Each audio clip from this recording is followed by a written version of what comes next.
Добра вечер, гледате Свестина, гласни идеи.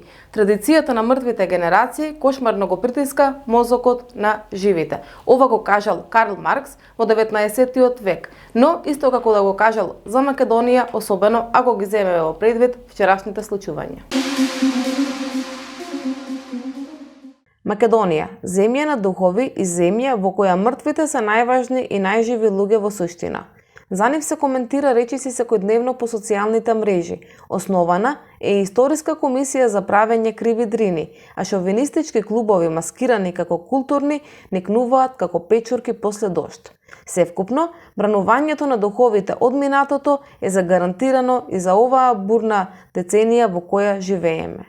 Национал-опортунистите се тука да не ги остават мртвите на мира. Се расфрлаат со патриотски фейсбук статуси, не баре се на конкурс за најпатетичен краток расказ, а најнов метод е жив штит пред гробови. Па, кај да е, можеби време е да се извади ДНК од коските на Гоце Делчев како би се докажало конечно што е, македонец или бугарин.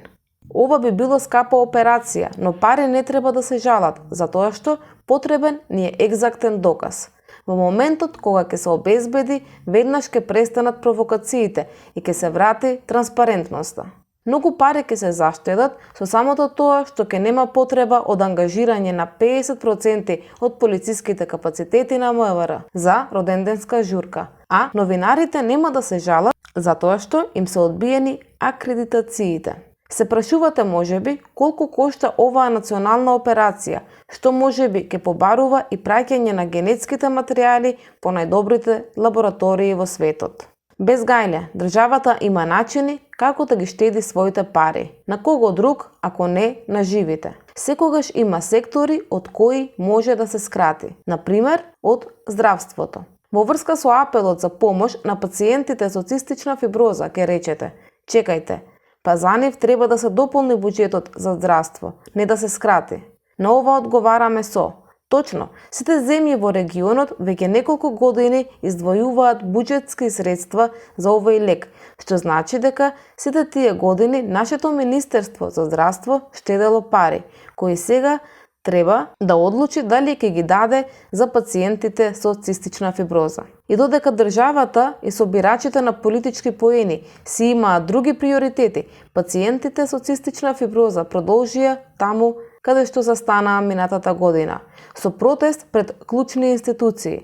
Во декември пред Министерството за здравство, а во февруари, односно вчера, одржаа протест пред владата, кој беше масовно поддржан од граѓаните. Да слушнеме дел од говорниците. Фиброза цистике është një sëmundje që nuk zgjedh kujt do të strehohet. Në organizmin e kujt do të gjej folen, kënd do ta zgjedh si partner.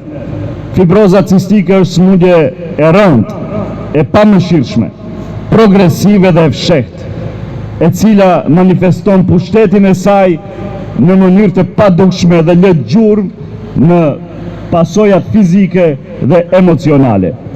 Kjo sëmundje nuk nje gjini, komb, fe apo identitet tjetër.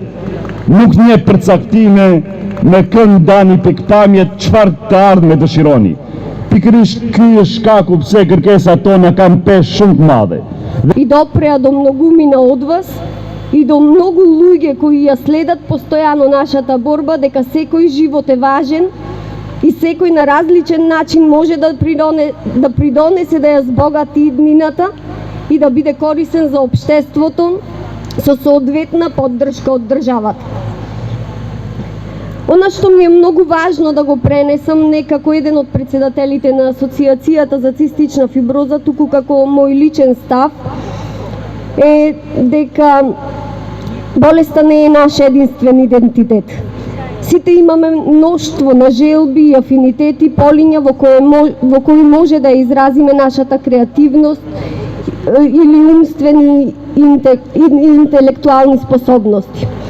Заради ова многу ми пречеше ставањето на цената на нашите животи, како тие да се помалку вредни од животите на другите луѓе или од животите на нашите соборци, кои со нас делат иста судбина по болничките простори во другите земји.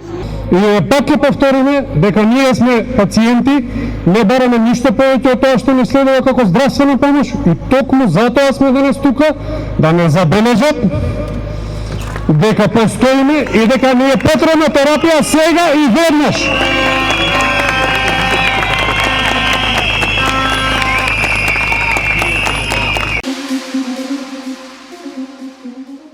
Тоа беше се во ова издание на Свести. Се гледаме следната недела во истиот термин.